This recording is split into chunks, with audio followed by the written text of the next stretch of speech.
together the meeting of two economic development organizations for County County and the City of Topeka. Today is December the 11th, 2024. And we could begin our items with the roll call. Item 2, roll call. Your mic's off.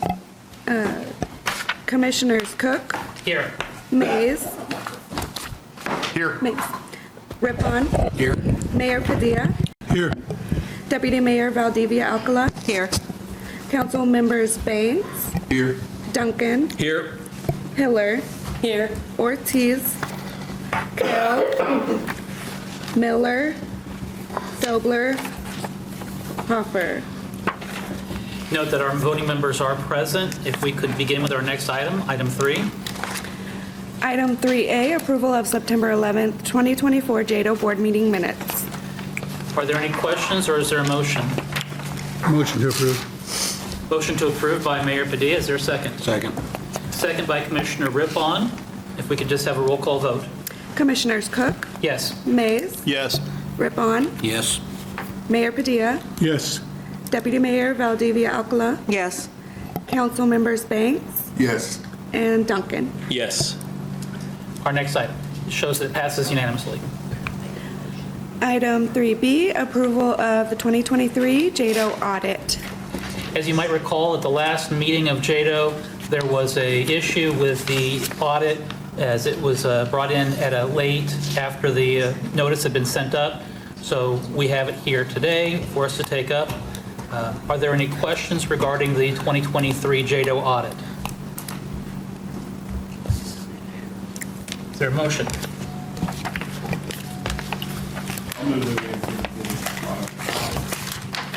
Motion to approve the 2023 JEDO audit by Commissioner Mays. Is there a second? Second. Second by Mayor Padilla. Again, roll call vote. Commissioners Cook, Yes. Mays, Yes. Rippon, Yes. Mayor Padilla, Yes. Deputy Mayor Valdivia Alcala, Yes. Council Members Banks, Yes. Duncan. Yes. Again, show that it passes unanimously. Our next item. Approval of incentive agreement for Project Brick.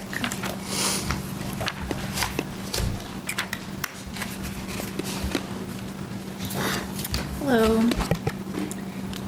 First, I will provide just a short recap over the project process. So each project abides by the incentive guidelines that are set in place by Topeka and our board of directors.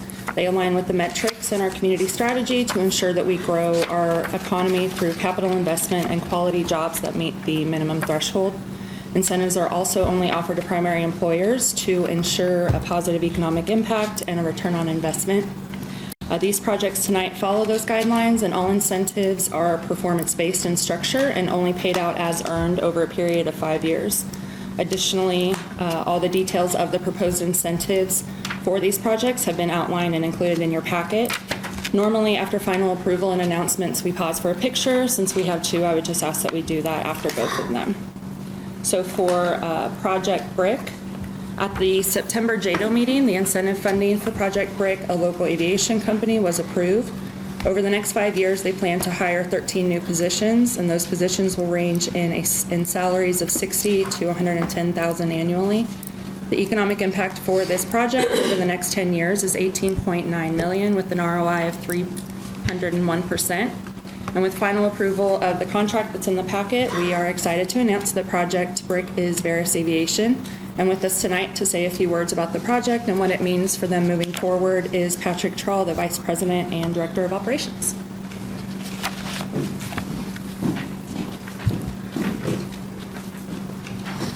Good evening, Commissioners, Council members, and Mayor Padilla. I'd just like to thank you for this opportunity to consider our project incentive.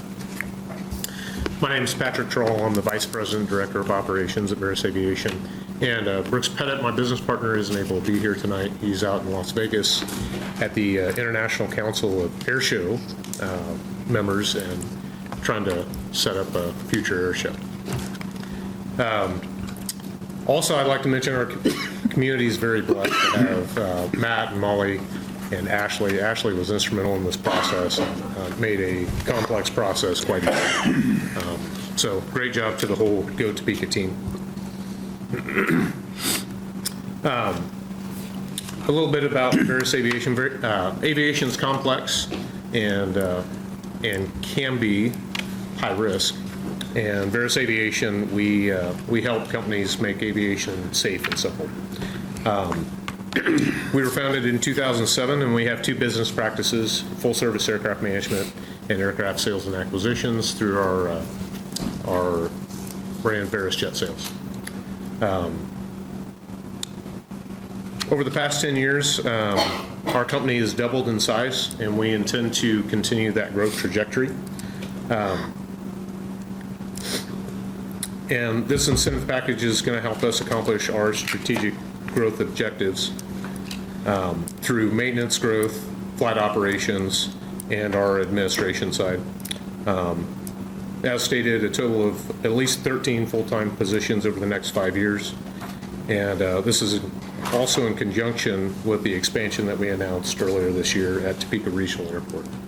So again, we're proud to call Topeka, Kansas home. Proud that we could base our business here, and appreciate all your support.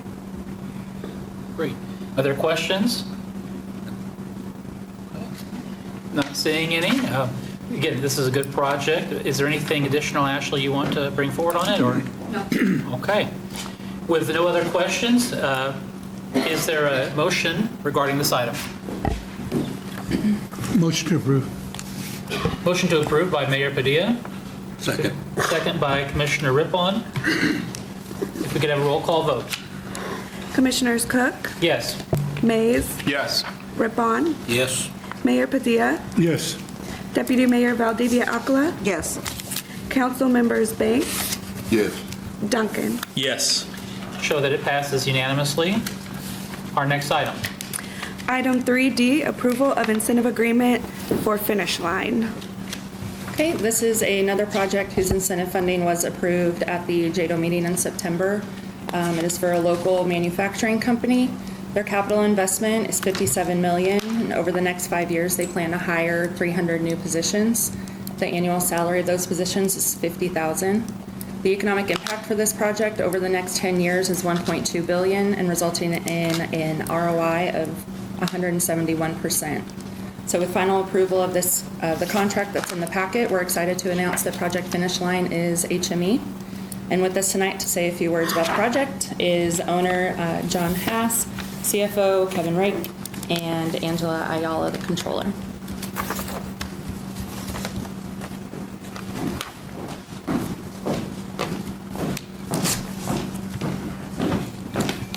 Good evening. John Hass, President of HME. Just want to say thank you very much for giving us the opportunity to expand and grow in Topeka. It's great to have this opportunity, and we feel like we're very blessed to be in the area and get these awards, because they really, really help us enable us to invest in technology, which enables us to find good people, hire engineers, accountants, to support the workforce, the manufacturing, and I'd say that we hire about one engineer, accountant, or project manager, construction manager for every 10 manufacturing job that we produce. So there's a good ratio of not only manufacturing jobs, but also higher end office jobs that come with that. And in order to do that, we've got to have good technology, and we have to be competitive in the marketplace. And I think not only in bringing in manufacturing jobs of existing people, that we also hire from a lot of the local universities, between Kansas University, K-State, Washburn. We feel like that's as important as the manufacturing jobs too. So we really appreciate everything you guys are doing, and go Topeka. Okay. Thank you. Kevin Ray, Chief Financial Officer of HME. I don't have a whole lot more to add, except for we have been talking about kind of diversity of positions within Topeka, and manufacturing having a lot of kind of repeat incentives and things that have been coming up late. But I too am an example of a manufacturing employee, born and raised in the Eastgate neighborhood of East Topeka. I graduated Washburn University and have been 20 years working with John to continue to kind of grow what he's envisioned. So We've partnered a lot with Shawnee County on the real estate side, as well as Go Topeka and an incentive, and it does make a big difference in being able to make some of these plans and some of these expansion opportunities go forward. So just appreciate your consideration, and thank you. Thank you. Angela Ayala, Controller. Don't have much to add outside of just a big thank you to everyone. Karen, thank you for making the connection with our business in Go Topeka. Ashley, thank you so much for working to put the project together, and Molly supporting that as well. We really appreciate everything, and it's incentives like this that help us to continue to push forward and make Topeka a greater place to be. So, Okay. thank you. Great, thank you. Other questions for HME? What are some of the timelines you might be looking at as far as the employment? Again, your mix of jobs between manufacturing and office. What are some of the timelines that you're looking at?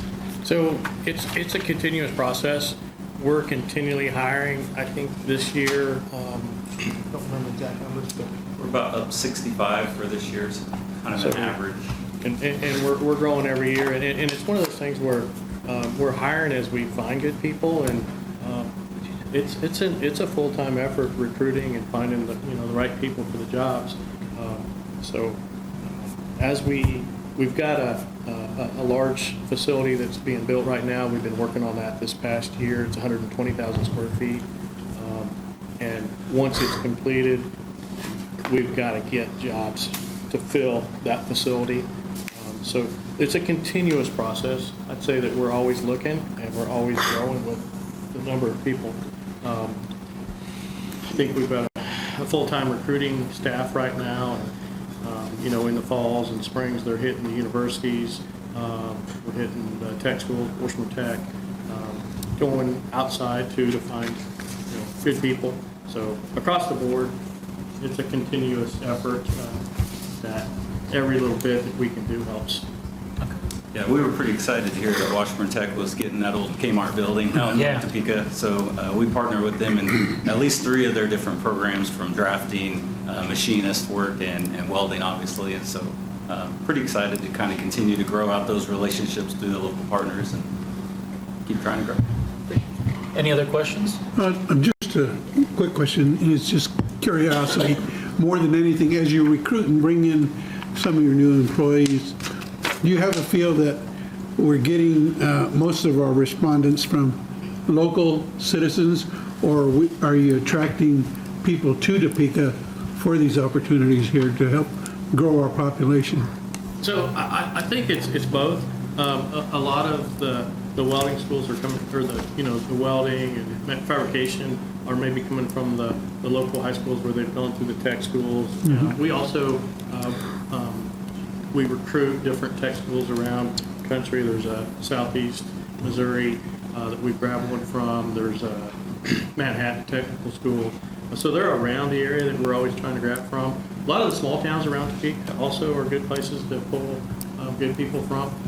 But then, when we talk about the engineering or construction management, accounting degrees, we're reaching out to a lot of different universities. We've got satellite offices in Denver, Dallas, Kansas City.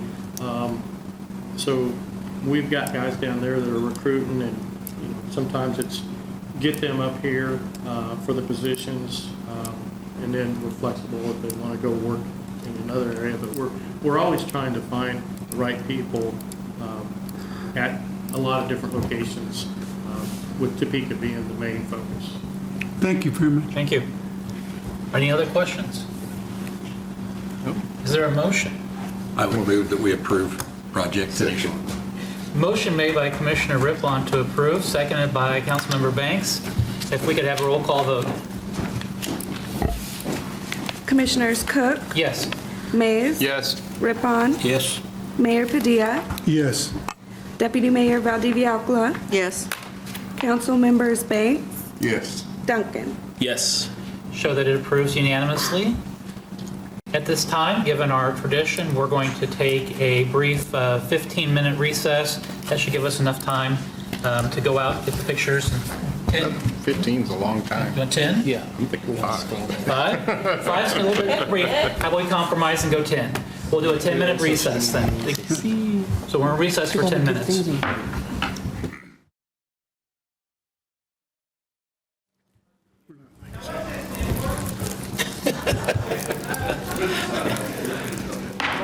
We are back from recess, from having pictures taken and publicity for our announcements. So, Madam Clerk, we're ready for our next item. Item 3E, approval of the 2025 Go Topeka budget and business plan. Good evening. Once again, I just wanted to thank all of you who took the time to sit down with our team one-on-one to go through this budget. We received a lot of feedback and comments from you all that we took into consideration, and we will all be here for questions, but at this time I'm going to pass it over to Josh Patterson, our CFO, to walk through the budget. Thank you. Hello, everyone. All right, before I get started, I wanted to orient you on some of the pages in the packet. So you've seen the first page of the budget materials before. That's the total income statement for Go Topeka. But the second page, maybe you haven't seen. If you joined us for our one-on-one sessions, you've seen it before. But we have made an attempt to more accurately record our activity related to the 10% in the interlocal agreement, which we are calling economic equity. It was previously the MWBD department, and it used to just be one department, one column on P&L. And so for 2025, we're going to record that activity across multiple departments so that we can align that money with the type of activity that's occurring a little more effectively. So what I'm going to do is go through some slides. That's on the last page of the packet, which is the 2025 versus 2024 numbers. So that's kind of where I'm drawing the majority of this information. Okay, so starting with new business and retention and expansion, we've got a small decrease there versus 2024 if you don't count incentives. And then if you look down in the large business incentives, there's a decrease there as well. The decrease on the programming side is just some adjustments, not a lot of major changes in total. We did shift some advertising to have some more attendance at some of those site selector events so that we can get some face-to-face time with people that might be interested in new building. And then on the incentive side, I would just say that 2024 was unusually high. And so this is just based on approved incentives, which don't include the two that we announced today. But so that's just timing as those incentives are earned. We go to innovation and entrepreneurship, small business. We've got a small increase there, about 5%. Programming, and then we've also got a $50,000 increase in the total pool of small business incentives. Some of the changes there, we adjusted some of our software platforms that we're using. We added in a little bit of legal services, and we also added some expenses related to the Small Business Council. All right, economic equity. So that was previously that MWBD department. We have what looks to be a sizable decrease there, but I want to point out that we've taken some of the activity we budgeted in 2024 that we previously did not count as incentives, and we have reclassified those as incentives for 2025. We think that more accurately reflects the type of expense that we're seeing. So you'll see a big increase there in incentives. That's some of that moved out of the programming line, but then also some additional incentives that we've added in, some programs that we want to try to spend down some of that carry forward. When we presented the budget last year, there were some comments about that number getting a little too high for that 10%. So as drafted, this budget would use about $700,000, which we're projecting the balance at the end of this year to be about $1.5 million. So we use about half of that. All right, talent initiatives. We see a small change there. No major changes to programming, just updated costs and kind of refocus some things. And then on the general economic development, this is stuff that relates to Go Topeka, but not necessarily to one department. This is stuff like our data analytics software and some of those data sets that we get access to. It's also some PR costs and some of those things that relate to Go Topeka as a whole. We're seeing a very small change there, some up and down within that bucket. Okay. And then the salaries and benefits, marketing, admin and finance, HR, and the general and administrative, we're seeing decreases in most places. That G&A, which would be things like rent and insurance and those kind of things, we had a small increase just from cost of doing business there, but these other numbers are all flat or decreasing just based on the needs of Go Topeka as a part of the partnership as a whole. And then that last line, so we talked about large business incentives, the small business incentives, economic equity incentives. That last line is the special initiatives and the breakdown of what's in there. We've got a little bit of Choose Topeka left over. We're going to pay out next year. We've got the last bit of Innovation Center 1.0, if you will. And then we have the East Topeka Learning Center project, which is slated to kind of enter a new phase towards the end of next year. But this is the expenses we expect to see in 2025. I believe. So in total, we're looking at operating costs of $2.6 million, which is down from $2.8 million last year. So we've kind of trimmed some things up a little bit. And then the incentives are down pretty substantially, but most of that is because 2024 had, what we planned to do for the Innovation Center, that has been taken out. We don't have any Innovation Center 2.0, if you will, included in this budget. So there's a pretty sizable decrease because of that. And with that, I'd stand for any questions. Questions for Josh regarding the budget?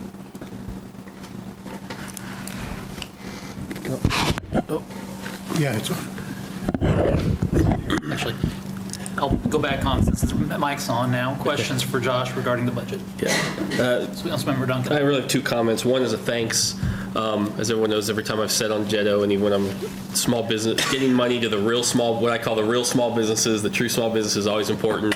And you guys continue to put money into that. And so I appreciate the effort to actually do that as you work through the budget and make those changes. The second thing I have, and I don't think he'll throw anything at me because I ran this by some of the other staff earlier and they didn't throw anything at me, but here we go. So the $575,000 for redevelopment efforts, I forgot what we're calling it, but the redevelopment fund. Let me be very clear. I think it's a great idea. I think it's exactly where the money needs to go, and I don't want to move it or get rid of it.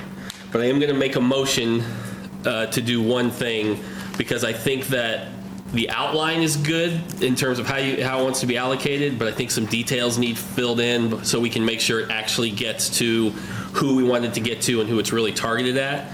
And so my motion is this. I would like to see the $575,000 redevelopment incentive remain in the budget, but set aside and not expended until staff returns in February with a detailed plan approved by this board. And anyone who wants to participate in that conversation with staff is more than welcome to on the council or with the county commission. Again, I did run this by Molly briefly, but she didn't throw anything at me. But I would like to make that motion just so we have, before that money starts to get spent, we have a little more plan as to where it's going to go. So that is my motion. Motion's been made by Councilmember Duncan. Is there a second to the motion? I second. Second's been made by Deputy Mayor Valdivia Alcala. Is there discussion? Commissioner Mays. I guess I have a question for the maker of the motion. So if we're approving the funding, but putting that caveat, and they come back and we don't like what we hear, we've already approved the funding, haven't we? We have. I think what they have right now is pretty good. So I don't think it's a wholesale, needs to go back to the drawing board, but I think it just needs a few more steps and put into it to make sure that it gets, like I said, they really want to target that towards lower income areas or individuals and people in need. So I don't think that's all fleshed out enough. And I think it can be, in the conversations I had pre-budget with them, it can be done. So that's a very valid concern, but I'm very optimistic that's not going to be the issue. So I know that's winging a prayer a little bit right there, but I really do think, because like I said, I don't think it needs a wholesale reboot, if that answers the question at all. Yeah. Councilmember Duncan, typically our first meeting in the next year is going to be in February. Usually it falls around Valentine's Day. The mayor said it won't this year. Would you anticipate that, or is it your request that the JEDO staff, Go Topeka staff, come back in February with how they've maybe retooled that? Yeah, whatever. I said February much because I think that's our next meeting. So I guess maybe if it needs to be tweaked to say next meeting in case it gets moved March or something, then we can amend that if that's possible. That'd be a friendly amendment. February 12th. February Okay. 12th. So It's not exactly Valentine's Day. it is for some. And then to staff, I mean, is that going to be an issue? I don't see any objections, and so I don't see any issues with that being an issue. So is there other discussion? Then we'll do a roll call vote on the motion first. Commissioners Cook, Yes. Mays, Yes. Rippon, Yes. Mayor Padilla, Yes. Deputy Mayor Valdivia Alcala, Yes. Council Members Banks, Yes. Duncan. Yes. Shows that it passes unanimously. Is there other items of the budget that we wish to take up? That was a vote on the amendment, Correct. not the vote on budget. Right. We have not approved the budget yet, but are there other items of the budget that want to discuss? With that, then, is there a motion as to the budget for a whole for 2025? I'll make a motion that we approve the budget. Motion made by Commissioner Mays. Is there a second? Second. Second by Councilmember Duncan. We have a roll call vote. Commissioners Cook, Yes. Mays, Yes. Rippon, Yes. Mayor Padilla, Yes. Deputy Mayor Valdivia Alcala, Yes. Council Members Banks, Yes. Duncan. Yes. Show that it passes unanimously. Thank you. Our next item. Item 3F, approval of the 2024-2025 cash carry forward agreement. I think that's also me. Okay, so with the budget approved, we are projecting, we are asking to carry forward a maximum of $18.5 million into 2025. And I've got a breakdown on the slides here of how that money is spoken for or not. So of the 18.5 million, 1.8 or 1.9 million is going to be used next year using the budget that was just approved. And then at the end of 2025, we will still have this 800,000 of the economic equity carry forward that needs to be kept separately. And then we will also have, after 2025, 7.4 million of incentives potentially eligible to be earned that we would want to hold aside until we know whether or not that company's earned it, which would leave us with 8.4 million of kind of unallocated funds that we could take up a new project with if we like. Josh, just again to walk through for those that are present and those watching here or at a later time, the $18,500,000, that's money that has been allocated to go to Topeka but has not been spent. Correct. And then of that, then you are using $1,850,988 for the 2025 budget. And that was just approved. Then you have restricted use of $793,000. We've got commitments for different projects that we're waiting to see how they are fulfilled of $7,413,998. Right. And on that item, as we do with incentive-based year-by-year analysis, if a company is not able to meet their obligation, that then would go back into from committed incentives into the cash carry forward amount. Yeah, it would essentially move down into that remaining for future investment number. Okay. Yeah. So if we were to be contacted by a program or a project tomorrow, and they knocked on Molly's door to talk about a project in Topeka, Shawnee County, Molly has $8,442,014 available to her today for incentives. I would say that these numbers don't include the two projects that were announced tonight. So there's another 2 million or so that we would need to take out of that that's now committed. So it'd be more like 6.4 million. Yeah. 6.4? All right. And that's what Molly would have available to her for other projects. Correct. Questions? Councilmember Duncan. So for some of you who've been around a little longer, although I'm not as young as I used to be on here either, but is there ever a point and it's great to have quote unquote extra money around for those projects that come forward. But I mean, is there a point where we ever do an official sort of, as a collective, look at, okay, there's now money sitting there, there are needs in the community that they could be redirected to. I mean, is that just up to us? Is there a contractual obligation to continue to hold on to that money?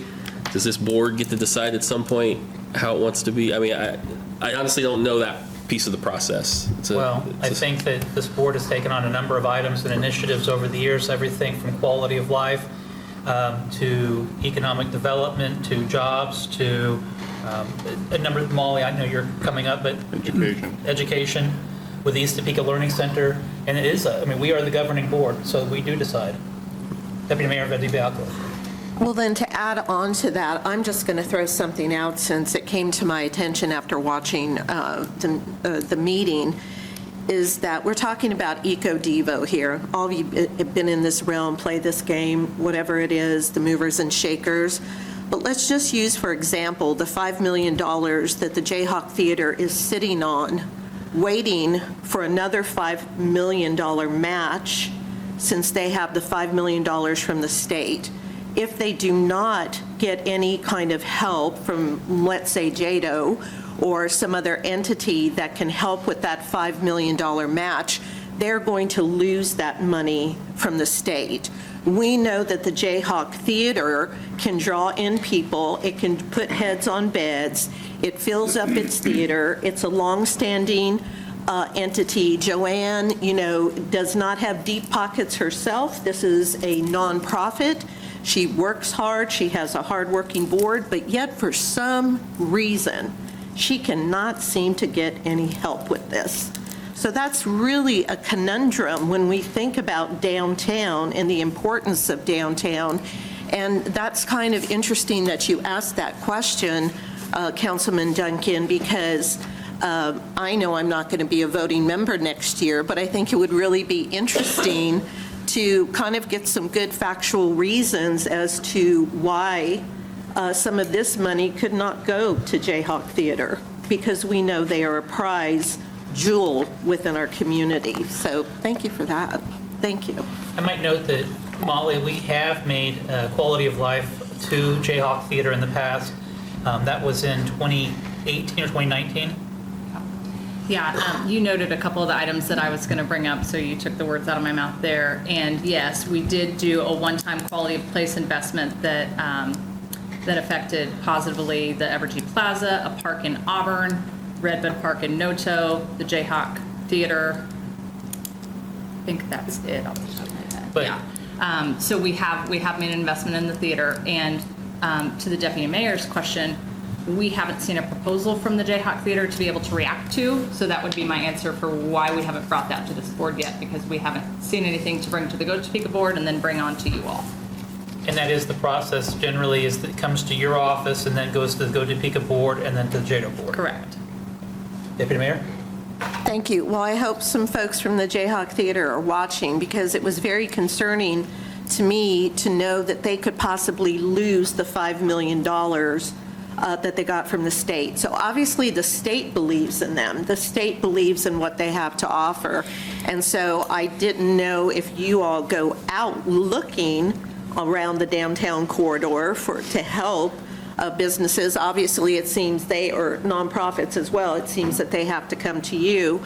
So I hope that they're watching. So thank you. And I might also note, Deputy Mayor, even if you're not a voting member, you're always able to participate. Non-voting members are able to participate, ask questions, make motions, everything except vote. But I hope that you do continue even as a non-voting member, or voting member, depending on how next year goes. Right. Thank you. Other questions? Molly, Josh, is there anything additional as it relates to the cash carry forward? No, we don't have anything additional. Okay. This time, is there a motion to this item? Oh, move to approve. Motion to approve by Councilmember Duncan. Is there a second? Second. Second by Mayor Padilla. Roll call vote, please. Commissioners Cook, Yes. Mays, Yes. Rippon, Mayor Padilla, Yes. Deputy Mayor Valdivia Alcala. Yes. Council members Banks, Yes. Duncan. Yes. Show that it passes unanimously. Then we're ready for our next item. Item 3G, approval of Innovation Center investment.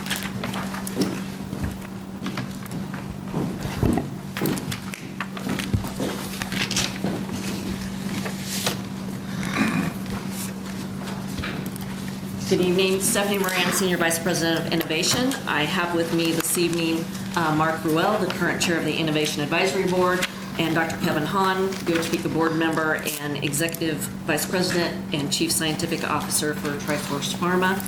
We are here to put forth a recommendation for the Innovation Center 2.0. This recommendation has come via the Innovation Advisory Board, which was then presented to the Go Topeka board and was approved last week.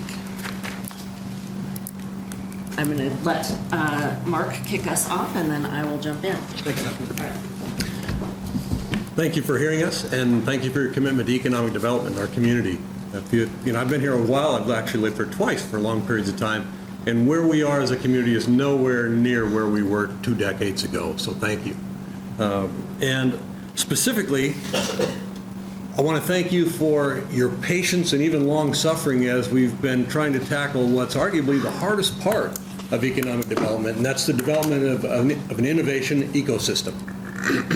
That isn't easy. When we think of innovation, it's easy to think of places like Silicon Valley or Boston or Austin or Seattle. Those places have innovation machines that are so dynamic you couldn't stop them if you wanted to. But innovation also occurs in communities like this. The difference is it doesn't happen naturally in places like this. It requires planting seeds and nurturing and yanking and pulling on a flywheel to try to get that spinning so that we can have intrinsic and organic innovation in our community. And so when we set about this process, I think I've been involved with it for a long time, but kind of officially for, 6-7 years, we looked at 2 catalysts that we wanted to do. The first was to bring in an organization that can bring in innovators, venture capital, and existing organizations looking to find more innovation to bring to market. And we did that with Plug and Play. The second one was to develop a tangible, identifiable place for innovation in our community. And that's what we bring you today. As you know, it's been a circuitous route for ups and downs. We're happy to bring you one that we think is appropriately suited, both in size and in cost. We were disappointed to find, like many folks, that as we were pursuing the first evolution of this, everybody saw heavy inflation, and it just crippled building projects. And so we went back to the drawing boards to bring something more appropriately sized and one that's less expensive, but still has all those key features as a catalyst for innovation. And we look forward to presenting it to you tonight, and we thank you for any questions or comments you might have about that. All right, so as Mark mentioned, really what we're looking for is that power of place. The Innovation Center in downtown Topeka is critical to the success of Topeka becoming a hub of innovation. We have been researching and looking at alternate options within the downtown corridor. Many have presented themselves. We have toured those facilities. We've taken our contractors in there as well to identify the pros and cons of each facility and what might be best for the community. We identified the AT&T building at 220 East Southeast 6th as the best location. This building has an ideal infrastructure. The mechanical is all situated in the middle of the building, vents to the top of the roof, which makes it ideal for lab facilities. It has a quick build out. The building's been demoed and is ready to start construction.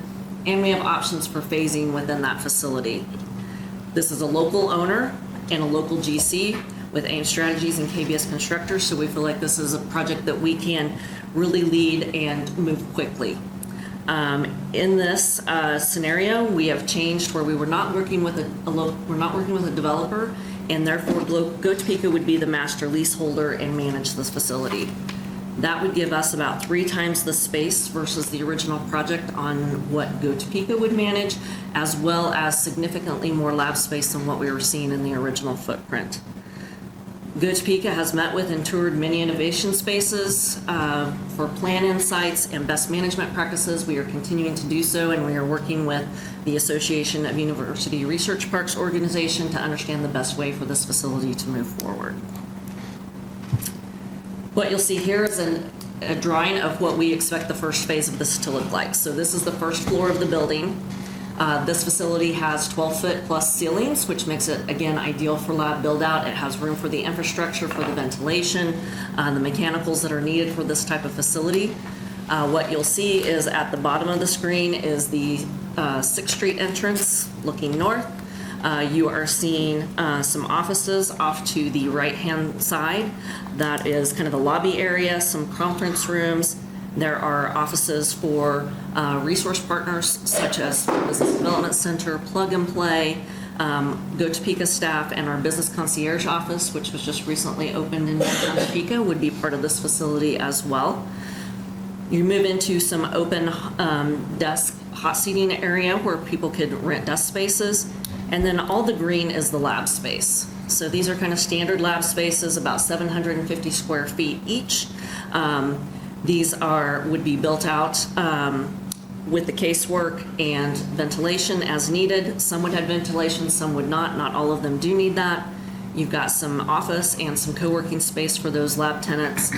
Also some shared equipment lab space. So a lot of these facilities tend to have spaces where they share equipment such as autoclaves, centrifuges, cold storage tend to be very expensive pieces of equipment, and so those can be shared amongst the tenants. This facility also has a receiving dock, which is ideal for moving in this type of lab equipment, being able to access those labs easily, get that equipment built in. In the bottom left-hand corner, what you're seeing is what we're calling our pitch room. There's great lighting throughout this facility around the exterior, except for this corner. It was a electronics room where they housed a lot of their computers and electronics for the building when it was initially built. And so that becomes an ideal space for pitch and training. So in these innovation centers and in this type of ecosystem, you need a space where startups can pitch to investors, be able to connect with other corporate partners. And so having that space is critical to this facility as well.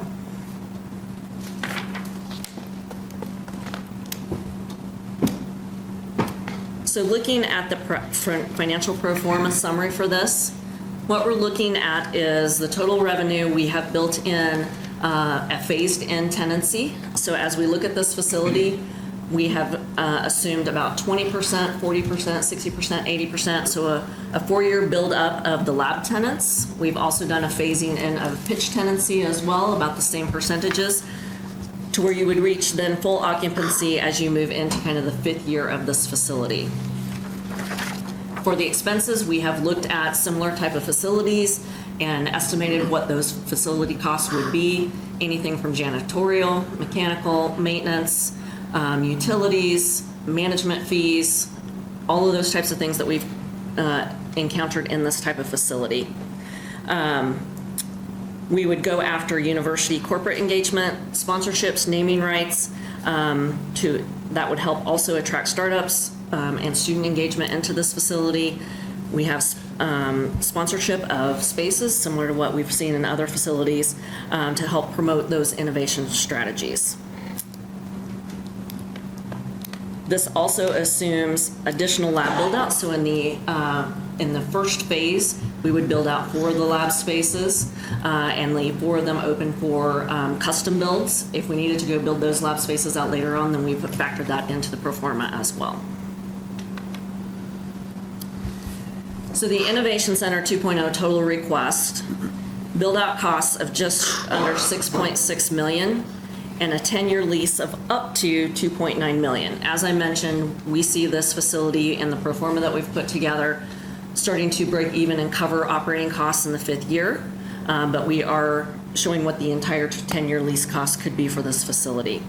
That money would be then coming back into Go Topeka JEDO for future use on other projects, whereas in Innovation Center 1.0, we were working with a developer. This would have been incentive dollars that would have gone to that developer, and they would have been making any of the money off of those tenant leases. The project timeline, design notice can begin as soon as we have approval to move forward. We have design and permitting completed in April of 2025, construction beginning in May of 25, and then final completion, facility open in early 26. As I noted, with this building already being demoed and ready for construction, we can move much more quickly. We cut some of those pieces out of the timeline. I'm going to turn it over to Dr. Hahn to talk a little bit. Thank you so much. Good evening, everybody. My dad said, you have a BS, you have a DVM, you have a PhD, when are you going to get a JOB? And I've been having a job now for about 40 years in the biopharmaceutical industry. My fourth job moved me to Topeka in 2007 as a research director and clinical studies director at Hill's Pet Nutrition, which I enjoyed that for about 7 years. But I branched out and started a pharmaceutical manufacturing company about 10 years ago where we manufacture human and animal pharmaceutical drug products worldwide. What brings me here this evening is that I have used companies that have started in these innovation centers. I've actually either outsourced or acquired or sold companies that have been in these innovation centers. Some here in Kansas and some in other states, some that are privately owned, some that are university owned. When I hear tonight's presentation, when I mentioned at our Go Topeka meeting last week, I'm on the Go Topeka board, was that this is a very good plan, but it's a very small plan. Compared to a lot of other innovation centers, looking at lab space of 750 square foot, when I have used other facilities, I've used facilities where lab space started at 1,000 square foot or 2,000 square foot. Another thing that I've looked at is that we're surrounded by a lot of entrepreneurs, and lab space means something to a lot of different people. Lab space means autoclaves or incubators or chromatographs, but a lab space can also be kitchens. It can be devices. It can be small 3D printing areas for fabrication and devices.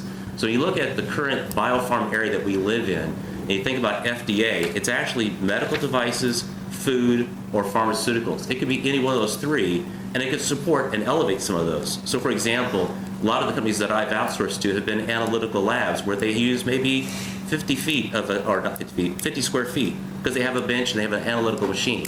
Some of them actually have nothing but just computers, and they're doing analytical AI programs for other companies. My point here tonight is that I think this is a great addition for the community.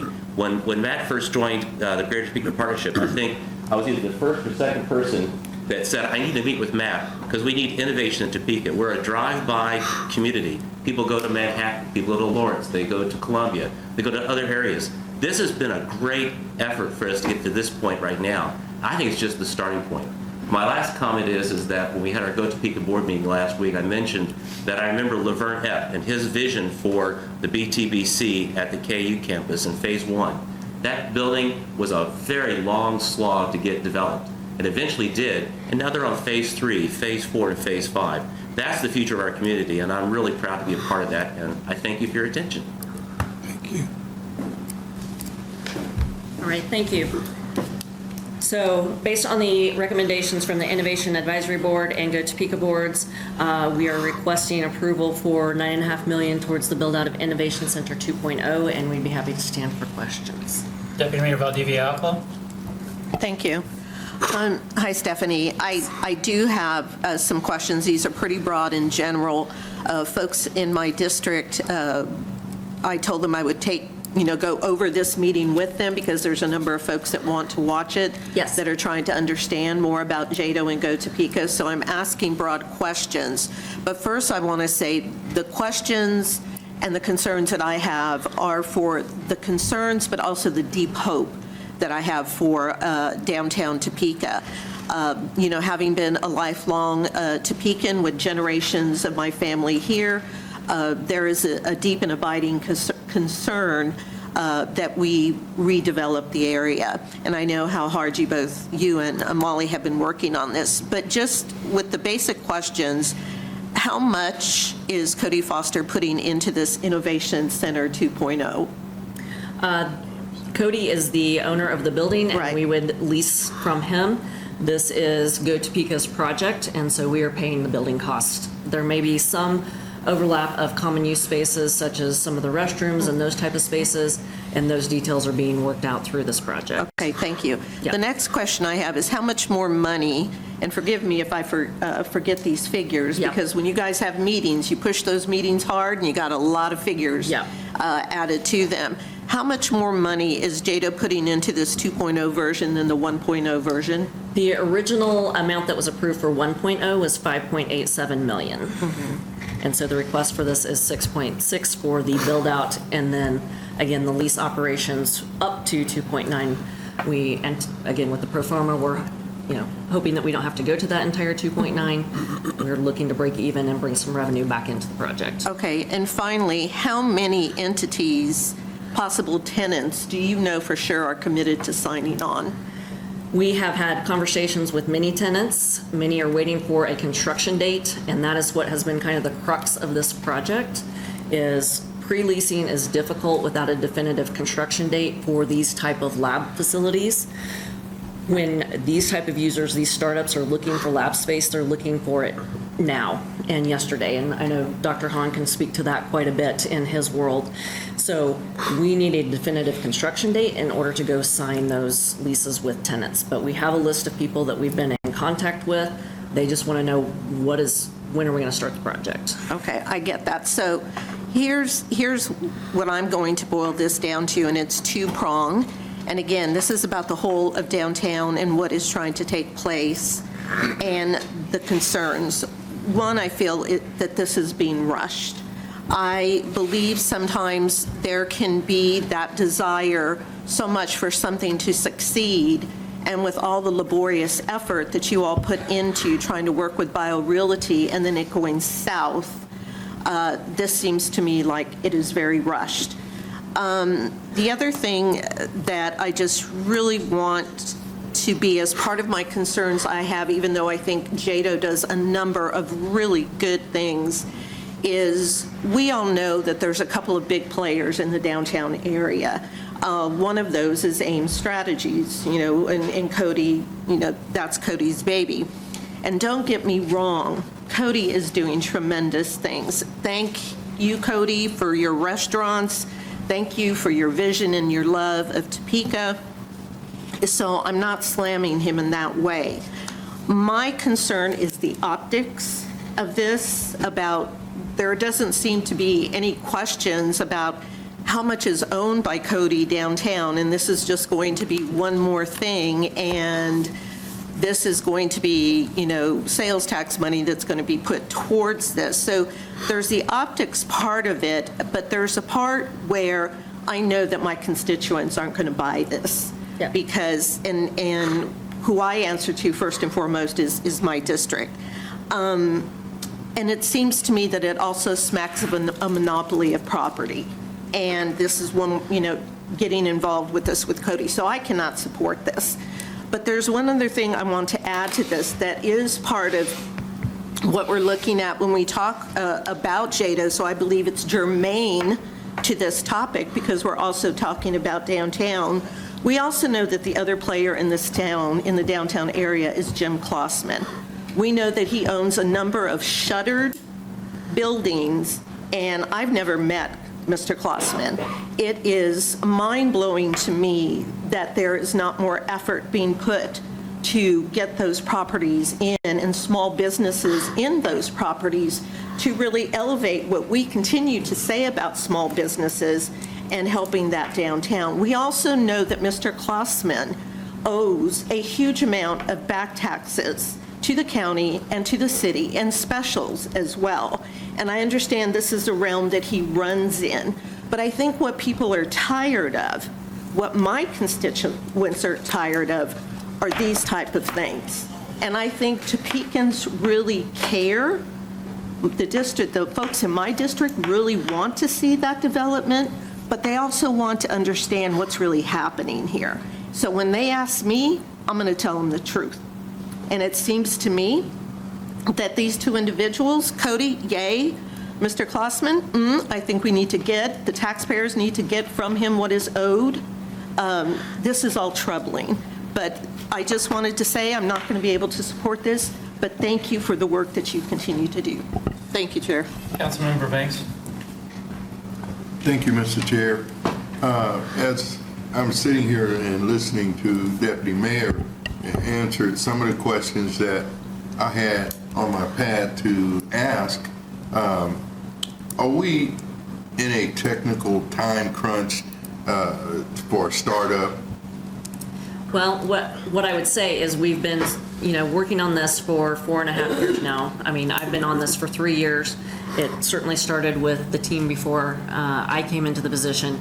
We are losing startups to other communities. The longer we wait, the longer we postpone this project, the longer we don't move on this, the more we lose startups. We've had We've had people that we've had conversations with that wanted to be part of the center. They are now in the KU Innovation Center. They are in Kansas City.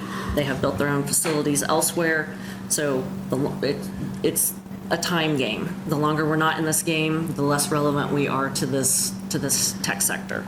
So I think it's important that we move and get this project going. Like I said, we can try and pre-lease on this type of project as long as we want. We've been doing that for 4.5 years, and we've not seen any momentum in that. I think it's time to build a project and get this thing going. I respect the comments of Deputy Mayor.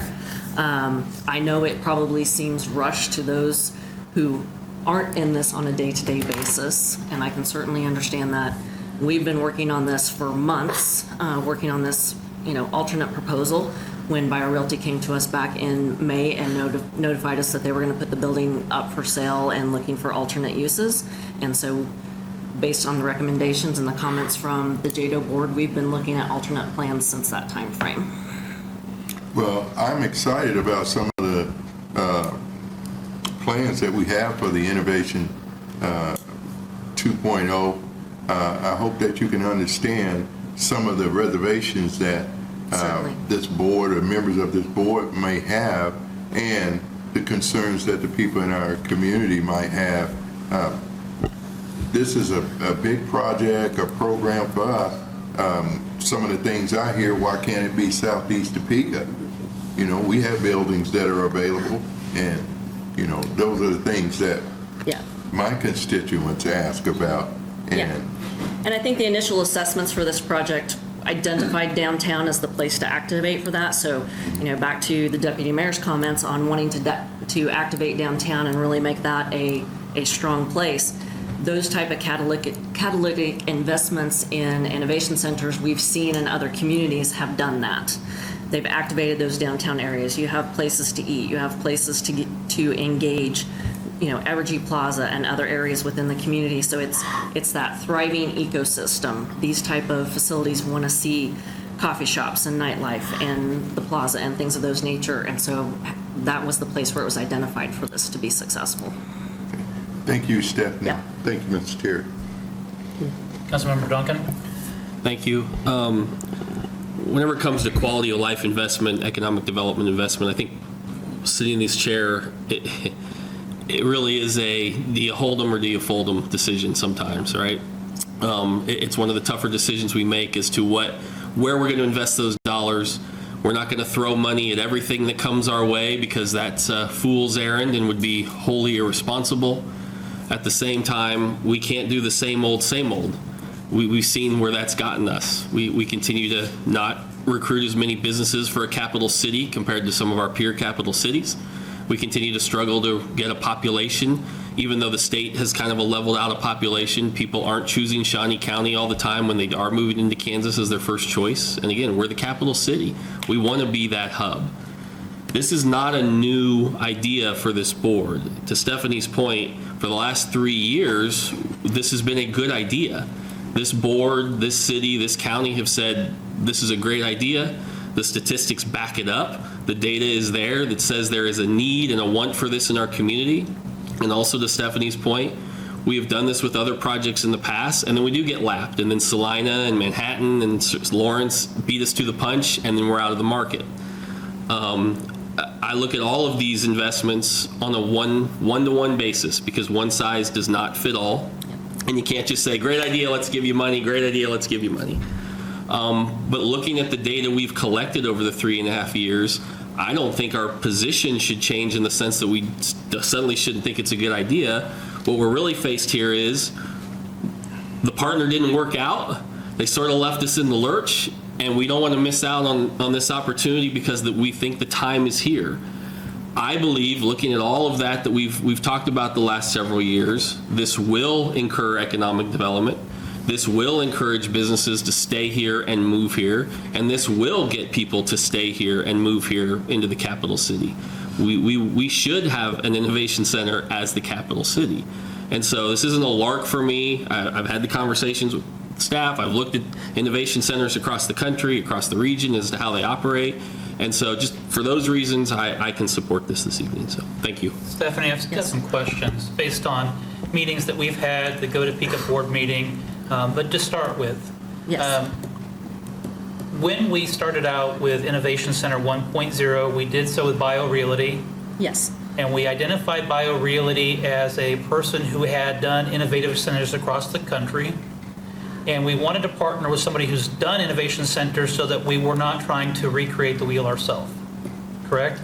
Correct. I will actually probably lean on Molly a little bit for this one because I wasn't around when the initial conversations were here. So yes. But that being said, things did not work out with BioRealty and why we're going to Innovation Center 2.0. Yes. But now we're not working with a partner, and now we're taking it on our own. Is there a reason why we haven't partnered with another developer, such as a similar company to BioRealty, or Kansas State University, University of Kansas, Washburn University? Is there a reason why we don't have a partner in this? So I would say there are multiple partners that we will continue to work with and have had initial conversations with, a bit in the weeds, but when you reference universities, we believe one of the key assets we have is being in the middle of a couple of major universities that we believe we will continue partnerships with, but not anchoring ourselves to one university and being able to build off of the assets and the partnerships that we have in all of our universities. So universities, yes, but plural. And then, I think we have a lot of corporate partners that we will be able to lean on and have strong interest in seeing this move forward. Some in the animal health corridor, or in the animal health industry, and then our partners at Kansas City and the Kansas City Animal Health Corridor are supporting us in this effort as well. So I would say there are still multiple opportunities to bring in partners, and we have taken the approach of moving forward without a developer in this 2.0 option because, as noted, it is a smaller footprint, a smaller investment than the total investment was going to be in 1.0. There's no way that this body could have considered the Innovation 1.0 when it got up to $25 million. That was not a good choice for us. So we believe looking at 2.0 scales down and allows us to start with a phase one investment that kicks this process off and then allows for the private sector to come in and see what we have proved will work from a business standpoint and then build off of it. So contrast this project with Evergy Plaza.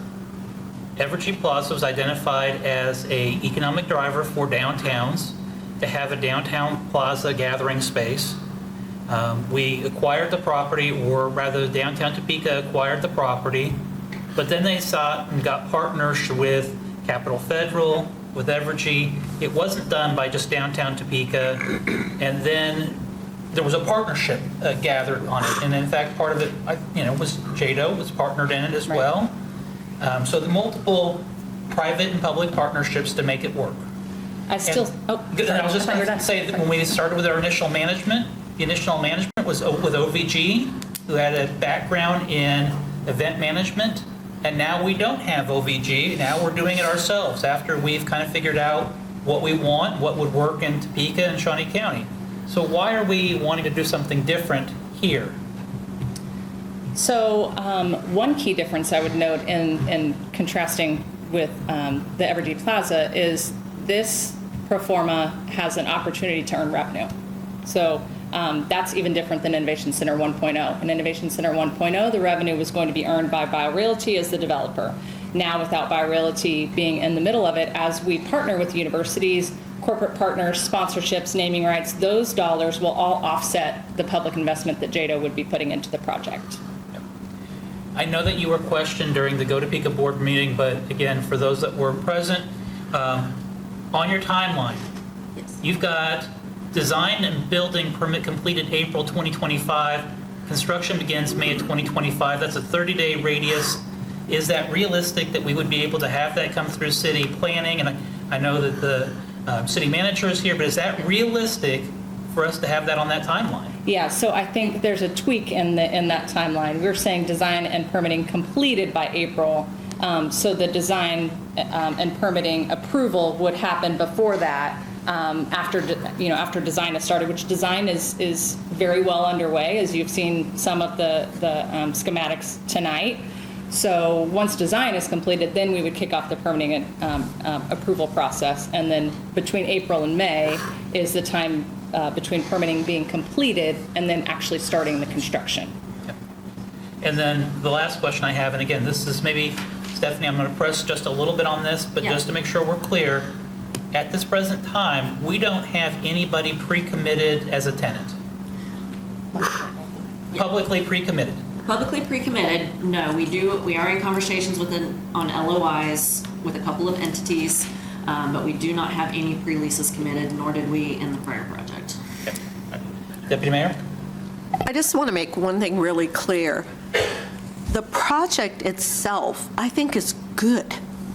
I mean, I just don't want this to get lost in any spin that may be out there. Not that you're doing spin, I mean anything that may be spin out there. This project is good. I just don't like the way it's going down. And so when I explain that to my constituents, that's how I'm going to explain it. But the project itself is good. Thank you. Councilmember Hiller. Thank you, Chair. As the city council person who represents District 1 downtown, as well as the fact that I've been on this board throughout the time that you were working on iteration 1.0, I wanted to make a couple of comments, including perhaps starting with reference to our local gentlemen that are our primary investors in vacant space downtown. Just want to remind everybody that what happened when we decided to redevelop downtown only 10 years or so ago was that there was a very affirmative effort on the part of Downtown Topeka Inc. and what's become GTP to get all of the properties into local hands. That some were owned by out of town, they were vacant or not. And so those two gentlemen stepped up and agreed to buy and hold those properties in order for them to be redeveloped. And so it's a bit of a catch-22 to then be unhappy when those two individuals happen to be the ones holding the local properties. So I really appreciate the fact that both of them stepped up. In the case of the AT&T building, for people who don't know, I think back to the Wolf's Camera building, and each time we talked with you about how to redevelop the inside, it was almost like round peg and square hole. There was really not a spot for the labs. They weren't designed for the breathing space, if you will, and the lab space at all. And so every time we talked, if I recall correctly, it was a difficulty in figuring out where the labs would go and how they would work and how many would be offices and just how the thing would work. And hallways and buildings, 3 buildings lined up against each other, not an open building. The AT&T building, from what you have described and from what we all can see from the outside, solves every one of those problems. It's a good design, it's a good structure that's already there that suits this need. Also, there, again, thanks to the investors that did buy and hold it, but they ran into problems right away with the fact that there isn't parking around there. There's the town site garage is there, but looking at retail or lots of workers, it was a bit of a challenge to figure out where people could park. Having this as an innovation center largely solves that because you're not having that kind of come and go traffic that another use might demand of that space. So again, a problem solved by, the wrong choice perhaps finally going away and this one popping up. I also recall many of us have been on the various governing bodies to have the dynamic core plan come through, which envisioned an innovation center down in the riverfront area. And that may still, as a primary location, that may still happen long term for the AT&T building to be situated where it is in between the 6th to 10th Street downtown and the gateway into both our industrial zone, the access immediately to the interstate and to the future development of riverfront. Seems to me like we've somehow hit it with the right location for where to get started with innovation.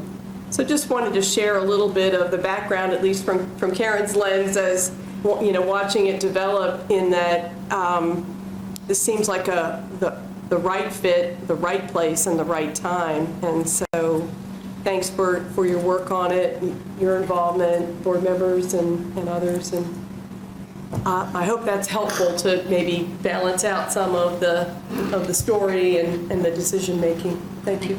Commissioner Rippon? Thank you. Molly, you're probably around to remember, did we look at the AT&T building when we were rolling out the Innovation 1.0? It was part of the group that was considered, yes. Do you know why it wasn't considered at that point? I think ultimately trying to activate the space across from Evergy Plaza kind of came to light as an ideal location for kind of activating if the conversations that I know I've had with the board. That's what I remember too, that Mark made. I toured it among the others. I would say that it was close, but when you're trying to build something that isn't yet there, you kind of want to build from the core out a little bit. This is a little further away. I mean, it's, walking to a coffee shop as opposed to potentially having one next door. It's proximate. You might hear the entertainment, but it's not right across the street, perhaps. It was close, and a lot of times when you see communities like ours build these centers, you try to get a little bit of kind of a nostalgic sort of cool factor, the old bricks and mortar. The AT&T it's a great building. A phone company built it, right? It's built for bear. But it doesn't have the sort of the nostalgic factor that you might have in an older building. So, net, if we could make that work and BioRealty could make it work, it was an ideal location. It was a hard build. Commissioner, you're absolutely right on that. It was a hard build. And then when inflation started hitting building, it just cratered under its weight. And so this is the right project for this time, and it's a whole lot easier. With the first project, we were not collecting rent, correct? Correct. So with this one, we will be collecting rent, right? Correct. Have we done that before? Are we new to this business? Not quite. We do lease farm ground. Most people don't know that. We lease farm ground and we hold grain at the elevators around the region and sell that grain, and we learned how to do that, so I'm confident we can lease innovation space. Do you have a business plan for this? Yes, so we've built a pro forma. We're continuing to work with, like I said, there's a group called the Association of University Research Parks, and that's the group that I'm working with to understand the management of these types of facilities. I'm actually signed up for training with them this spring to go through kind of an intense deep dive on managing these types of facilities. But I will say in the pro forma, the amounts that we have assumed for rent rates and the ramp-up speed and all that is in line with what we're seeing from the surveys from 2023 from about 100 other research centers and innovation centers that are around our region. So we know that those rent rates are in line with what others are charging. Stephanie, the next meeting is in February. Yes. If this matter was to be delayed until February, would that provide any difference than what we have here today? Is there any ability for partnerships? Again, if there was a concern about whether or not we're trying to do this on our own or partnerships, is that even realistic? I think we had the same conversation in the Go Topeka board meeting. Ultimately, we've been trying to pre-lease for 4.5 years now, prior to my even coming here. And so I think another 3 months probably isn't gonna move the needle on that. We can certainly have those conversations, but ultimately people want to know you have a construction start date and project start date. And this is a question for Molly and then Josh. Your build out, $6,589,007. I don't know why we're at $7 exactly. I'm not sure why it's not just an even number, but regardless, Josh was just talking about our cash carry forward amount and about we're right at that same give or take amount. Is this going to wipe out all of the economic incentive money that we would have? So I would like to say that I double checked the numbers that went into the carry forward analysis that I presented earlier, and those two projects we approved today were part of that number. They were part of the budget. They were part of, so it wasn't 6 million or whatever, it's 8 million is where we're sitting now. But still, yes, the vast majority of that money is part of this project, but there'll be additional revenue as well for Go Topeka. Okay, but this will deplete the majority of what we have set aside as cash carry forward, for economic incentives. It's about 75%. Yeah, I mean, if there's 8.4 left, it would take 6.6 of it just for the build out. But then again, as rent is collected and things, those dollars would go back into offset. If you sign tenants, Yes. of which none are signed yet. Correct. So, Councilmember Duncan. Two things, just, and you just alluded to it, the clarification that the idea is that the revenue above expenses generated from this, and then obviously any money put aside for maintenance funds, comes back to JEDO. It doesn't just stay with the Innovation Center. I mean, I do think that's an important point for people to, the public to understand, that the money's going to come back into this program. Right, and so in the conservative performer that's in your packet, I think it's just shy of $1 million that is planned to come back into the project with that conservative ramp up. And my second point is just I know as we walk through this process with BioRealty, and the issue is, and you folks know this, but a lot of these the people who are going to rent this space don't rent it for 10 years. Yeah. They rent it for however long they need the lab space to complete their project. And a lot of those projects are based on grant funding, other dollars that have time frames on them. So the problem we ran into, whether it's us doing this or we using a partner, has been those groups can't commit, because if we can't tell them the day that it opens, they can't just sign a lease and say, we'll show up, because their grant dollars only last so long. And so, I just want us to be careful about sort of creating a barrier that we know we cannot overcome, when we know that that's a very real problem that some of those folks have, is that they need a date to get on board. And so just wanted to throw that out there. Deputy Mayor? Thank you. I have two more questions. One, is there the possibility of short-term financing for the capital improvements?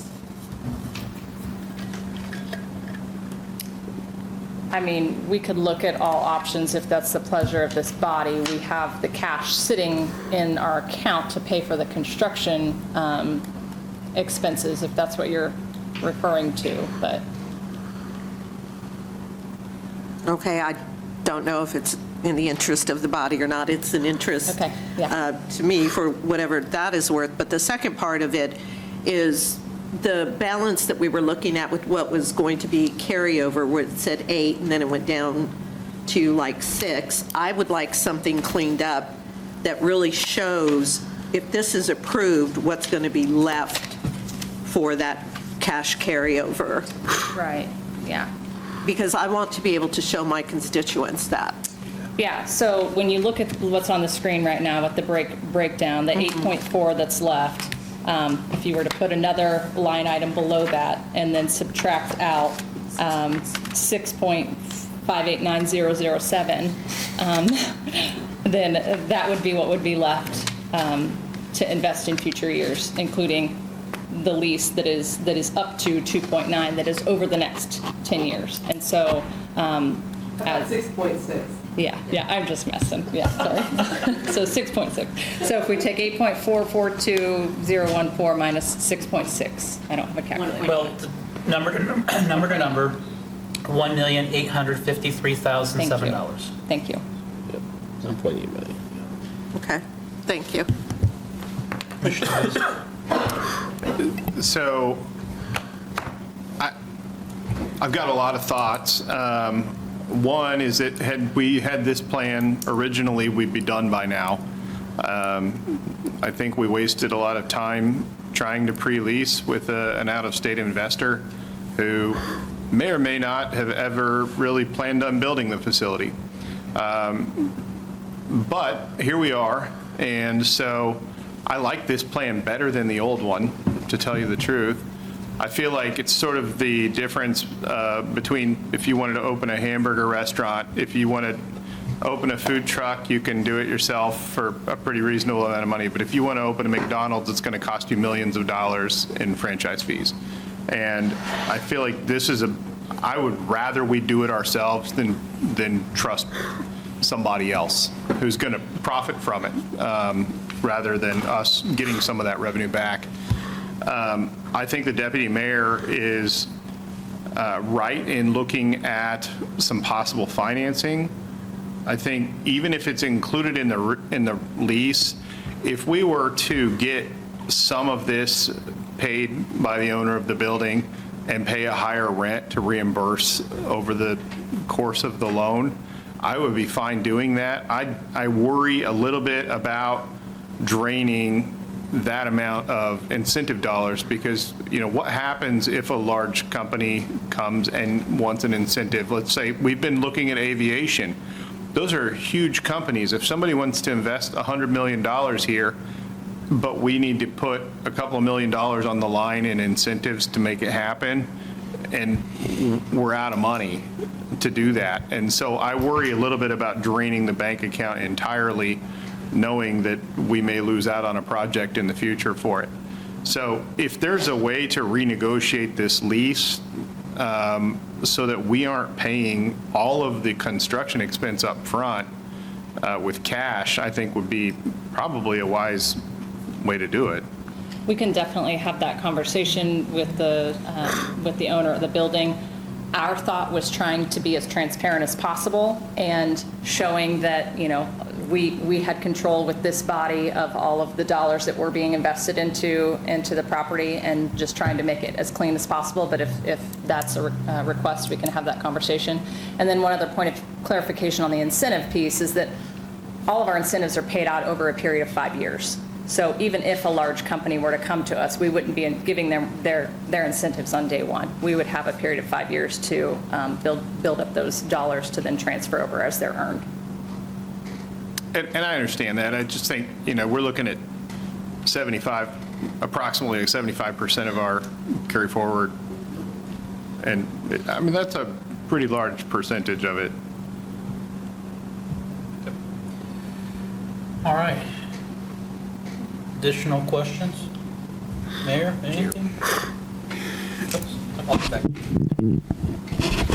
Thank you, Chair. Much like the conversation we had at the board meeting, there's a lot of ifs and whens and but what ifs. I think if we focus so much right now on we don't have anybody signed up, chicken or the egg, we've got to have it ready. And if we don't ever get it ready, you're never going to get anybody signed up. And by the time we get around to it, they may have moved on to another place. Councilman Duncan makes a good point. Those grant dollars don't last them forever. So our opportunities come and go. And it seems to me that you've done a great job in adapting to the current conditions. It would have been just as easy to throw up your hands and say, oh, well, and walk away from it. I think it's important for us to not lose focus on what we're trying to do, and that is to diversify our economics in the city of Topeka. It made a difference during the pandemic because of our diversity of manufacturing and finance and all the other parts that we have in our economic community. It helped us sustain, and we have to continue to do that. We can't just keep going on like we always have. I appreciate the concern that there is a centralization, maybe, of the properties held. But at the same time, we have to be appreciative of the fact that we have the properties available because of that investment. Otherwise, that would have been another step toward trying to get to where we are today. Now, I'm not going to say that it's important that we vote on this tonight. And the reason I say that is because I want to make sure that those who have concerns have got those concerns addressed. But I don't think that putting this off 2-3 meetings down the road is going to help our city at all. It's just going to keep giving us a last place in line for the opportunities that this innovation center can bring to Topeka. I understand caution. I appreciate going into detail because I think it's a lot of money, obviously. But beyond that, we're looking down the road at the future. If we can't see beyond our hand, we're not going to have much future. So I just appreciate everything that you've done to bring us 2.0. I mean, it's important. We have to be able to adapt to conditions and then respond in a way that's responsible, but don't let it stop us. I support it today, but if the majority of the body decides they can't, I don't think it should be a qualified no. I think it should be, how do we bring those details to you that gets us to a yes? So I thank you both for everything that you've done in working to keep this moving, because 4 years is a long time to work on a project and still get, well, I don't know. It gets a little hard to take. So thank you again. Commissioner Rippon? You know, I hear a lot of questions yet with financing and how much money we're going to have left over if we approve this tonight. I don't think that a couple months is going to kill us. I would almost like to see us move it back to what's our next meeting? February 12th. And give us some time maybe to get a few more answers. That's my thought. Deputy Mayor, I know that you've had concerns about this item, but not the incentive or the Innovation Center, but how it's structured. Would additional time give you, whether you're a voting member or not, is that going to answer any questions that you might have as to the financing, the cash carry forward, how this is going to be structured, the tenancy? Well, thank you. You know, my sense is that if the questions are answered that we're floating around here, that the vote's going to go yes. I asked the question that I did because I'm concerned about how much money is left, because what about other entities that are coming up, you know, that may want some of those funds? And I brought up the example of Jayhawk Theater. So that's why that question came forward with me about financing. My vote is going to stay the way it is, but it certainly would be beneficial to know, you know, whether I'm a voting member or not, and I think it would be beneficial for residents and folks that want some of this, you know, change possibly next year, to know that it's beefed up and not whittled down to nothing almost, a little over 1.8 million. So that's a complex answer, but these are complex realities. So did that make sense, what I explained to you? Yes. Okay. Other questions? Comments, Chair. I don't see a point of, thank you. I don't see a point of prolonging a vote for 2 weeks, 3 weeks, 2 months. My vote would be for the project tonight, next week, 2 months, whatever. Thank you, Chair. Commissioner Mays? Thank you. I'll go on record as saying I'm very supportive of the project. I think this is going to be great. I am a little bit worried about the financing of it more than anything else. And so if it takes a couple of months to maybe renegotiate some terms, I don't want to necessarily, I don't know that I want to vote on it tonight, just because I feel like some of these questions need to be answered. And so, I mean, if you guys are all right with it, I think I would feel more comfortable voting on it at the next meeting, but, and hope that we look at our reserves at the county and we try and keep 25% of our operating budget in reserves. And the operating budget of Go Topeka, you guys get $5 million a year. So, I mean, this is going to leave us with, I guess, what, half of that, really? So, I mean, it's not that bad, but. Yeah, operating is about 2.6 though. Okay.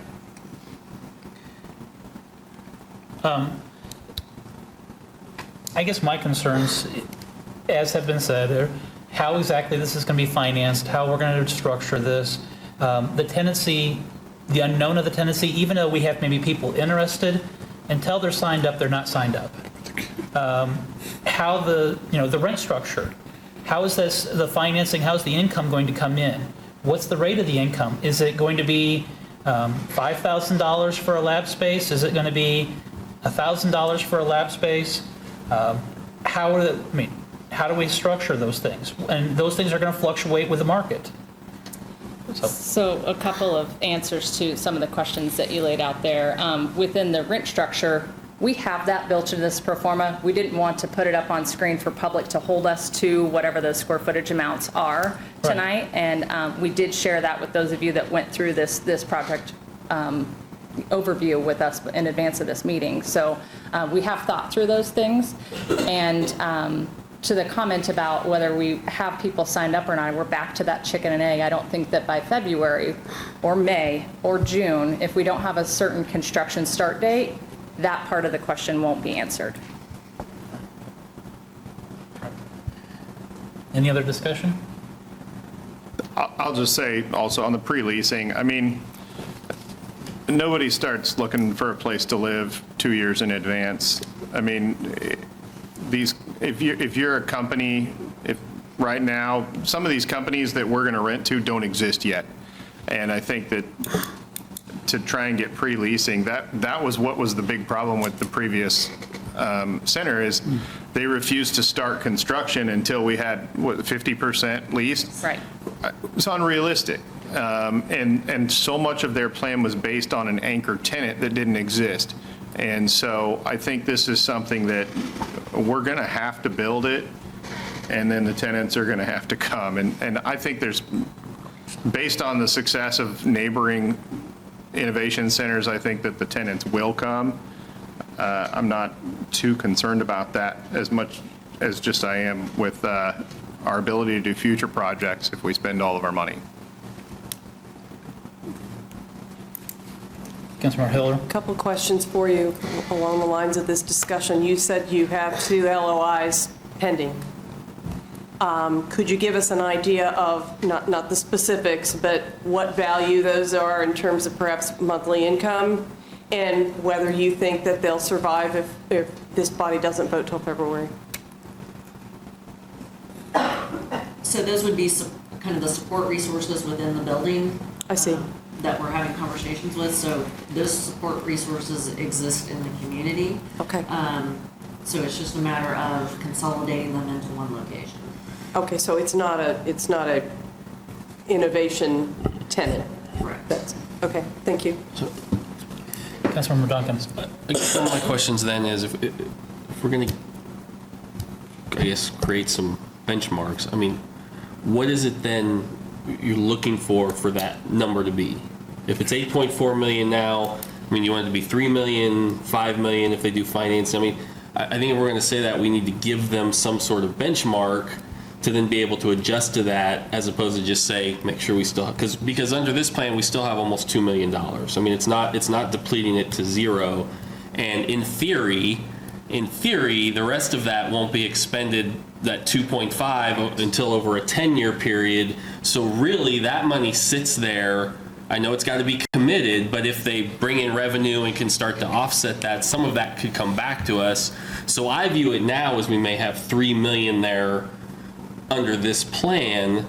And so is that, so it's a sincere question. Is there a number we're looking for? Because I think having almost 2 million and knowing that the other 2.5 isn't spent yet does continue to give us a buffer in that account to some degree. So I want to make sure if we don't end up voting tonight, we at least give them an actual plan to come back to solve these problems with some numbers and benchmarks and to help them with that. Molly, historically, and that you may be already grabbing for it, historically, what has been the uncommitted cash carry forward that we've had for incentives from past years? You know, it fluctuates quite a bit. There was a time that we had about 700,000, and this body decided to allocate all of those funds to small businesses for COVID relief. There have been times where we've had 5 million, and people have said that's too much. We need to get that funding out into the community and invest it. So it really blows with the wind and really changes with the folks that are around this table and their perception and their philosophy on what that number should be. Just a note, though, with our operating budget being 2.6, and then if we were to have 1.8, that's 70% of our operating budget that we would have left over.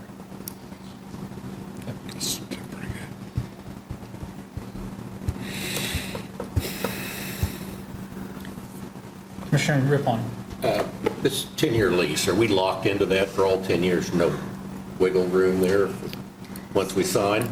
So we haven't signed the lease yet, obviously. And we were looking at 10 years because we believe that's the best plan when we're investing the dollars in the tenant improvements to get the value out of the dollars that are invested. We want to secure that space for a longer time period.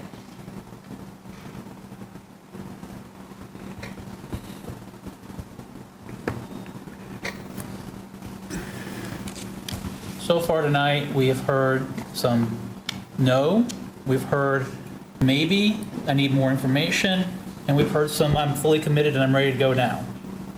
Now's the time for somebody to make a motion to decide which way we're going. Can I ask a question, Councilman process question for this body that I don't know the answer to?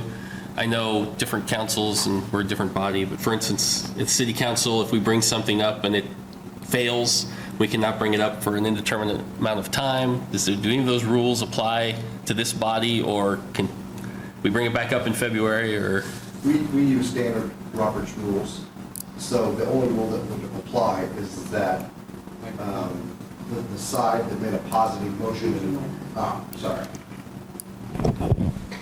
like I said, we use just standard Robert's rules. There's no specialty to that.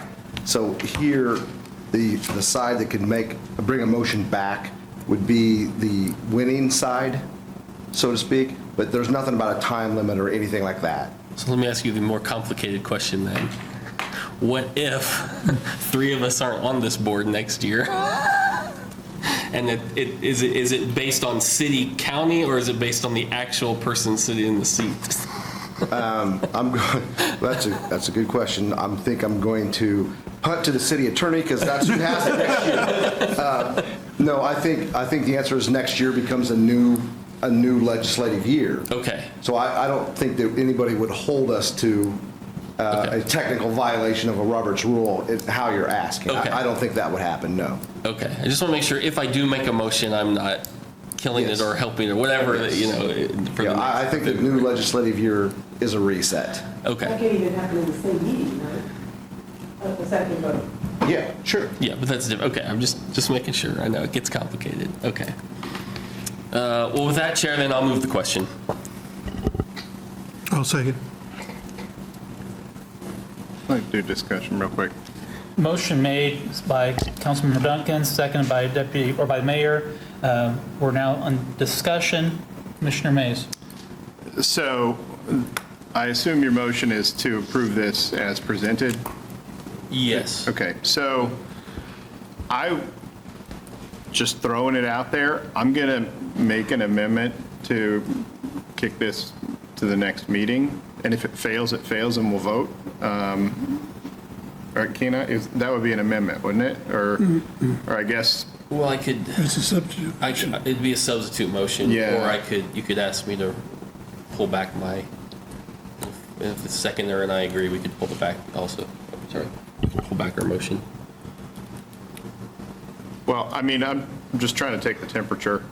I feel like you're knowing more than anything, so it's whatever. It's fine. It'd be up to you if you want to remove your. But if you want to keep the question on, that's fine too. Councilmember Duncan, would you accept an amendment to your motion that the item be approved, however, we come back to the meeting on February the 12th for the details of this item, such as the discussion of the lease space with AIM Investments, the revenues, the financing, how this would be, so the details. We would be approving Innovation Center 2.0 as a concept, but the details to be more thoroughly discussed and fleshed out in the February meeting. Because if you go back to your timeline, Molly, Stephanie, your timeline has that between now and February was design. Yes. And so that's what we would be, you would still be within that design phase. And so, Yes, but that costs money, so we would need maybe a consideration for approval of the project, maybe the construction ask, and, maybe you could approve the 6.6 to move forward with construction, and then hold the 2.9 and the lease and all the components of the lease separate. I don't know. Just to be able to start construction, or to start design, we would need to start spending some of these funds. yeah. And Councilmember Duncan, my thought was to do similar to your motion that you made earlier this evening as to the redevelopment incentives, where that item would remain, but it would be set aside until further development. And that's ultimately what I'm going to with my request for your amendment, if you can fine-tune that. However they want to put that in the minutes.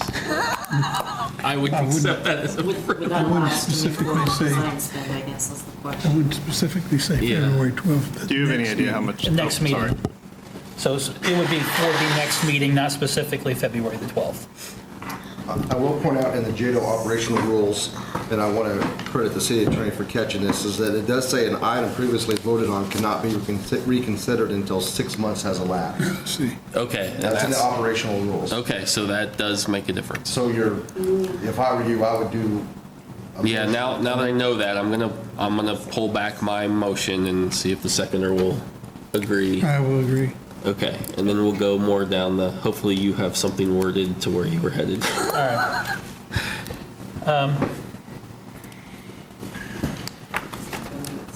Mr. Chair. Yes, Commissioner Mays. So, an idea. What if we approve the project in the budget, but not necessarily the allocation of all the funds yet?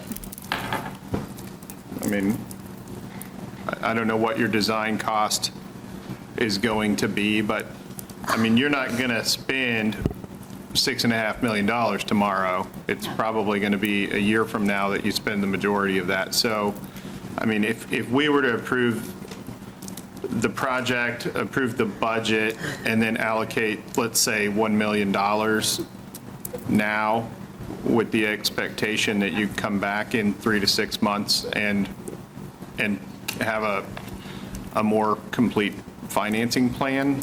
Let's do this, Commissioner so- Mays. I apologize to interrupt, but as chair, I'm going to move that we take a 5-minute recess, put together your pen and paper, your words, so that when we come back, we're not just doing this on the fly. There's no reason why we need to make the sausage right here on the floor. We can take a moment, think this through, rather than rushing it through. So I'm going to take a 5-minute recess starting now. Timers actually start this time. Nothing wrong with a little floor sausage.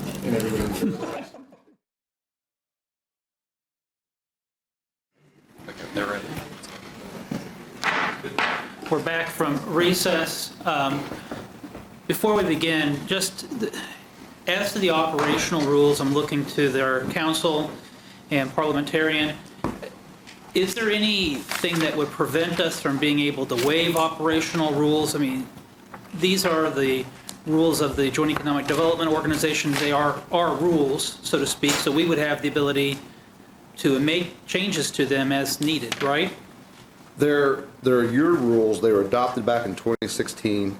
And it says any operational rule can be suspended temporarily by a vote of at least 5 voting members. So 5 of you tonight could suspend the 6-month rule. If you're going to do that, I think logically it would make more sense that you do that tonight as opposed to February. And I wanted to allow that information for Councilmember Duncan as to a question that you had brought up earlier. So, all right. Given the recess that we have, there is not yet a motion on the floor. We are in the process of discussion. Is there a motion to present to the board? So, point of clarification on that clarification. If we made a motion to waive that rule, would it be specific to this vote, not blanket to every decision? Correct. Well, yes, I would think that'd be inherent in the motion. Okay, I just want to make sure. Sure. Okay, so does that need to be a separate motion from anything else we do or part of anything I else we think do? motion, you should specifically say that you're going to waive the 6-month rule according to line 75 of the operational rules. Okay, specific to this agenda item? Yes. Okay, then I'm going to make that motion. Motion has been made to waive the operational rules, line 75, as to Innovation Center 2.0. Motion made by Councilmember Duncan. Is there a second? Yes, sir. Second by Mayor Padilla. Discussion. So what will that actually mean in layman's language? Councilor Eckert. If there's a no vote tonight, if the no vote carries, For, if they motion to approve this incentive agreement, this lease, yeah, and it fails, then it can be brought back in February as opposed to having to wait until the second JEDO meeting of next year. got it, So instead of 6 months, it can come back in 3. got it. Councilmember Hiller. Correspondingly, or conversely, it would mean that if we do that, if the vote passes, then in February, the board could reverse itself. No, because the vote will give Topeka the ability to sign the contracts. So they'll be able to sign the lease contract, and they'll be able to sign the contract with KBS. So no, you'll be locked in. Okay. Thank you. There's a motion on the floor suspending the operational rules of the Joint Economic Development Organization as it relates specifically and only to Innovation Center 2.0 in our discussions tonight. Motion made by Councilmember Duncan, second by Mayor Padilla. Roll call vote, please. Commissioners Cook, Yes. Mays, Yes. Rippon, Yes. Mayor Padilla, Yes. Deputy Mayor Valdivia Alcala, No, Council members Banks Yes. and Duncan. Yes. Show that it passes this evening. Now we are open for any other discussion or motions. Is there a motion? I'll call the question to approve as presented. Councilmember Duncan has made a motion to approve the Innovation Center 2.0 as presented tonight. Is there a second to that motion? I'll second. Second's been made by Mayor Padilla. Is there any further discussion? Well, this was a motion to call for the question, so you're voting on calling the question, and that's going to require 5 votes. It'd be easier if you just made a motion. No, I appreciate that. I was thinking of that. Yeah, no, then I'll rescind that. I assume my second will agree, and then I will move the question. Thank you. Thank you. No, thank you for that clarification. That's why we have lawyers. Thank you. That was the Mayor Padilla. Everybody appreciates a lawyer. Working our way backwards again, the motion maker is wishing to amend his motion from a call of a question to a specific motion to approve. Is that accurate, motion maker Duncan? That is correct. Motion. Mayor Padilla, you have seconded the original motion. Are you seconding the amended motion? I am. Is there any other discussion? All right, then we are ready to vote. Commissioners Cook, Yes. Mays, Yes. Rippon, Yes. Mayor Padilla, Yes. Deputy Mayor Valdivia Alcala, no, Council members Banks Yes. and Duncan. Yes. Show that the motion passes. Our next item. Item 4, public comment. We had one person signed up, Henry McClure. Is Mr. McClure present? Showing that Mr. McClure is not present for his public comment, we're our next item. Item 5, a reminder of the 2025 JEDO board meeting dates. We have February 12th, May 14th, September 10th, and December 10th. Thank you. Is there any other item to come before the board tonight? Seeing nothing, we are adjourned. Sure. Now it's yours.